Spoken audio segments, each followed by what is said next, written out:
Nagpahayag na nga po ng interest niya na maglaro dito sa PBA si Dwight Howard. Kamakailan lang po ito sa interview niya sa mga mainstream media. Sinabi nga po ni Dwight Howard na ang kanyang listed height talaga ay 6'9" lang.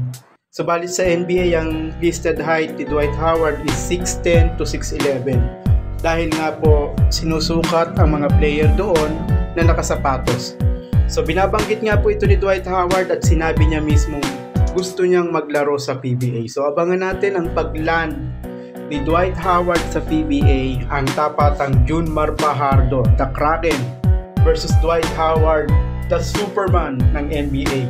So napakagandang tapatan yan at ng iba pang mga malalaking manlalaro o sentro dito sa PBA kagaya ni na Christian Stan Hardinger, Ian Sanggalang, Poy Eram, Raymond Almasan at marami pa pong iba.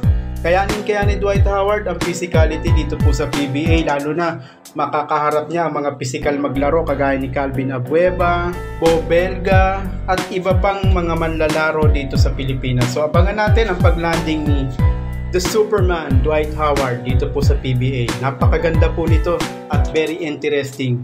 Possibly magland po si Dwight Howard sa kupunan ng FiberXers Converge. So, dyan po natin posibleng makita na maglaro o maging import si Dwight Howard. So, abangan po natin yan.